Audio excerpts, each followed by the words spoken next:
வணக்கம். இன்றைக்கு 7வது நாள்.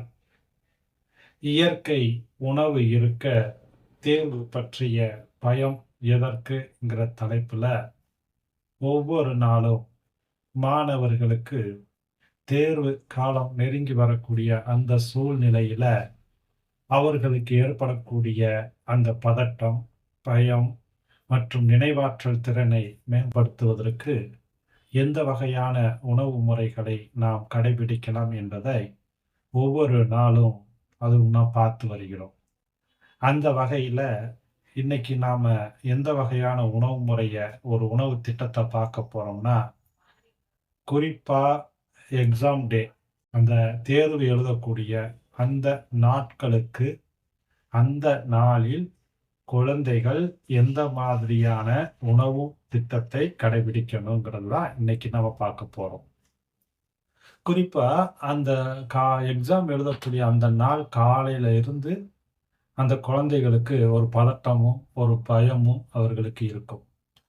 அப்ப இந்த உணவு திட்டத்தின் மூலமாக அந்த தேர்வு எழுதக்கூடிய அந்த நாளில் ஏற்படக்கூடிய பதட்டம் இல்லாமல், அதாவது தேர்வு பற்றிய பதட்டம் இல்லாமலும், தெளிவான சிந்தனையும், சுறுசுறுப்பாகவும், மனம் அமைதியாகவும், கூர்மையான நினைவாற்றலும், தடையற்ற எழுத்தாற்றலும் உண்டாகக்கூடிய ஒரு உணவு முறை தான் இன்னைக்கு நம்ம பார்க்க போறோம்.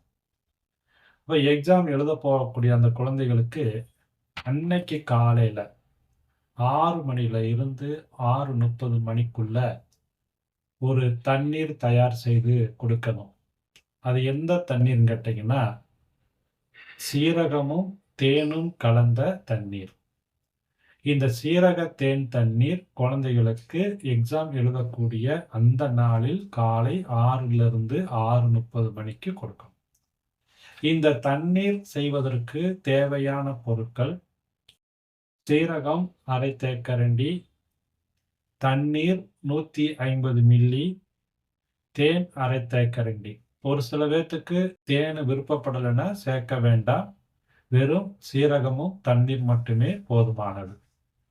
எப்படி செய்யறதுன்னு பார்த்தீங்கன்னா, ஒரு பாத்திரத்தை எடுத்து 150 மில்லி தண்ணீரை ஊற்றி, அந்த தண்ணியில 1/2 தேக்கரண்டி சீரகத்தை போட்டு ஒரு 3 முதல் 5 நிமிடங்கள் நன்றாக கொதிக்க வைத்து அடுப்பை அணைச்சு ஆற வைக்கணும்.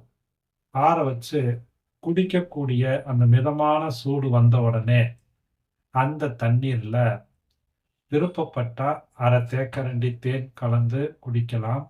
விருப்பம் இல்லை என்றால் தேனை தவிர்த்து விடலாம். வெறும் சீரகமும் தண்ணீர் மட்டுமே போதுமானது. இந்த தண்ணீரை காலை வேளையில குழந்தைகளுக்கு குறிப்பா 6 மணில இருந்து 6:30 மணிக்குள்ள கொடுக்கப்பட வேண்டும். ஓகேங்களா? இந்த தண்ணீர் குடிச்சதுக்கு அப்புறம் காலை வேளை உணவாக 7 மணில இருந்து 7:30 மணிக்குள்ள பொங்கல் செய்து குழந்தைகளுக்கு கொடுக்கணும். பொதுவா நம்ம என்ன நினைப்போம்னா, பொங்கல் சாப்பிட்டா தூக்கம் வந்துரும், சோர்வாயிரும் நினைச்சு சாப்பிட மாட்டோம். நாம் சொல்லப் போவது பச்சரிசியில் செய்த பொங்கல் கிடையாது. சிறுதானியத்தில் தயார் செய்த பொங்கல். குறிப்பா சிறுதானியத்துல திணைய வைத்து தான் நாம காலை வேளை 7 மணில இருந்து 7:30க்குள்ள பொங்கல் செஞ்சு தயார் பண்ணோம். இந்த பொங்கலுக்கு வழக்கமா செய்யக்கூடிய அதே தான் திணை, பாசிப்பருப்பு, வெல்லம் அல்லது கருப்பட்டி, ஒரு ஏலக்காய், நெய். இப்போ வழக்கமா வீட்டில் எப்படி பொங்கல் செய்வீங்களோ அதே மாதிரி பொங்கல் செஞ்சு காலை வேளையில 7 மணிலிருந்து 7:30 மணிக்குள்ள காலை வேளை உணவாக குழந்தைக்கு கொடுங்க. சரி, இந்த பொங்கல்னால குழந்தைக்கு என்ன பலன் கேட்டீங்கன்னா, திணையை பொறுத்தளவுல ஒட்டுமொத்தமாக உடனடியாக உடலுக்கு தேவையான ஆற்றலை அளிக்காது. நம்ம உடம்புக்கு தேவையான அளவுக்கு தேவைப்படக்கூடிய நேரத்துல அந்த எனர்ஜி நமக்கு கொடுத்துக்கிட்டே இருக்கும்.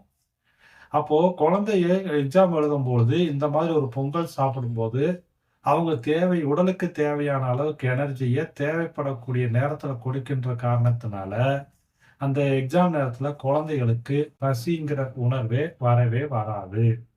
அதற்காகத்தான் நாம திணை பொங்கல் செய்து சாப்பிட வேண்டும் என்று சொல்றோம்.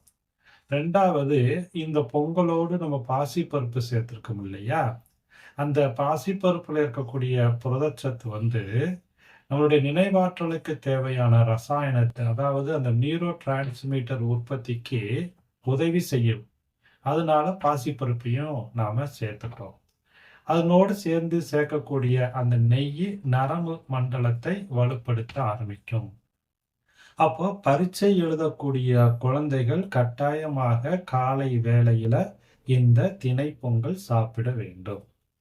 இத முடிச்சுட்டு எக்ஸாம் எழுதுறதுக்கு ஒரு 1/2 மணி நேரத்துக்கு முன்பு 1/2 மணி நேரத்துக்கு முன்பு ஒரு விதைக்கலவை சாப்பிட வேண்டும். என்ன விதைனா, ஊற வைத்த பாதாம் 2, வால்நட் 1, பூசணி விதை 1/2 டீஸ்பூன்.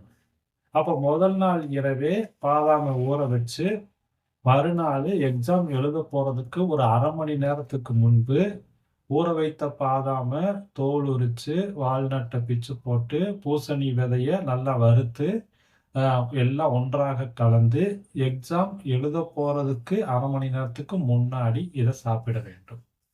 இத சாப்பிடுறதுனால என்ன பலன் கேட்டீங்கன்னா, எக்ஸாம் எழுத உட்கார்ந்த உடனே அந்த நினைவாற்றல் நாம் சேமிச்சு வச்சிருக்கக்கூடிய அந்த செயல் துரிதமாக நமக்கு வருவதற்கு உதவக்கூடியது தான் இந்த விதைக்கலவை. இத சாப்பிட்டு முடிச்சுட்டு எக்ஸாம் ஹாலுக்குள்ள அனுமதித்தால் தண்ணீர் குடிக்க வேண்டும். அந்த தண்ணீர் எப்பேற்பட்ட தண்ணீராக இருக்க வேண்டும் என்றால், வெதுவெதுப்பான தண்ணீராக இருக்க வேண்டும். அப்ப எக்ஸாம் எழுதிக்கு இருக்கக்கூடிய அந்த நேரத்துல குளிர்ந்த நீர் குடிப்பதை தவிர்க்கப்பட வேண்டும். குளிர்ந்த நீரோ அல்லது பல ஜூஸுகளையோ குடிப்பதை தவிர்க்க வேண்டும். அப்போ அந்த எக்ஸாம் எழுதக்கூடிய அந்த நேரத்துல வெதுவெதுப்பான தண்ணீர் குடிப்பது மிக மிக நல்லது. இப்ப இந்த 4மே எக்ஸாம் எழுத போகக்கூடிய அந்த நேரத்துல குழந்தைகள் செய்யக்கூடியது. எக்ஸாம் முடிச்சுட்டு வந்த உடனே மதிய வேளை உணவாக மாப்பிள சம்பா அரிசியில சாதம் செஞ்சு முருங்கைக்கீரையும் மஞ்சள் பூசணிக்காயும் கொண்ட கூட்டாகவோ பொரியலாகவோ செய்து மதிய வேளை உணவாக குழந்தைக்கு கொடுக்க வேண்டும். இப்ப மதிய வேளை சாப்பாட்டுல மாப்பிள்ளை சம்பா, முருங்கைக்கீரை, பூசணி இது எதுக்குன்னா, அந்த எக்ஸாம் எழுதி மூளையெல்லாம் டயர்ட் ஆயிரும் இல்லையா? அந்த இழந்த ஆற்றலை மறுபடியும் மீட்டெடுப்பதற்கு இந்த உணவு உதவ ஆரம்பிக்கும். அது மட்டும் கிடையாது. ஒரு சில குழந்தைகளுக்கு அந்த பதட்டத்தினால தலைவலி வரும். இந்த உணவை சாப்பிடும்போது அந்த தலைவலியும் அவர்களுக்கு வராது. எக்ஸாம் முடிச்சுட்டு வந்த உடனே ஒரு மன அழுத்தம் இருந்துச்சுன்னா, அந்த மன அழுத்தம் வரவிடாமல் தடுப்பதற்கும் இந்த பாரம்பரிய அரிசி குறிப்பா மாப்பிள்ளை சம்பா அரிசியும், முருங்கைக்கீரையும், பூசணிக்காயும் உதவ ஆரம்பிக்கும். இப்ப இந்த உணவு பட்டியல் என்பது குழந்தைகள் எக்ஸாம் எழுதக்கூடிய அந்த நாளில் கடைபிடிக்கக்கூடியவை. அப்ப இப்ப எக்ஸாம் நெருங்கி வந்துகிட்டு இருக்கு. குழந்தைகளுக்கு இந்த மாதிரி கொடுத்து பாருங்க. அன்றைக்கு அவர்கள் மறக்க மாட்டேன். எனக்கு எழுதும்போது பயமா இருந்தது. கை நடுக்க வந்தது. அந்த மாதிரி எதுவுமே சொல்ல மாட்டாங்க. ஏனென்றால் இந்த உணவு தேர்வு நாளில் ஏற்படக்கூடிய பதட்டத்தை குறைத்து, தெளிவான சிந்தனையை அதிகரித்து, உடலை சுறுசுறுப்பாக வைத்து, மனதை அமைதியாக வைத்து, கூர்மையான நினைவாற்றலை கொடுத்து, தடையற்ற எழுத்தாற்றலை உருவாக்கக்கூடிய இந்த உணவு தான் குழந்தைகளுக்கு மிக மிக தேவையானது. புரிஞ்சுச்சுங்களா? அப்ப இன்னைக்கு நம்ம பார்த்தது தேர்வு நாளில் எடுக்கக்கூடிய அதாவது exam day special food plan. இதுதான் அந்த குழந்தைகளுக்கு. முயற்சி பண்ணி பார்க்கலாமா? முயற்சி பண்ணி பாருங்க. மீண்டும் மற்றொரு உணவு திட்டத்தை பற்றி நாளைக்கு பார்க்கலாம். நன்றி, வணக்கம், வாழ்க.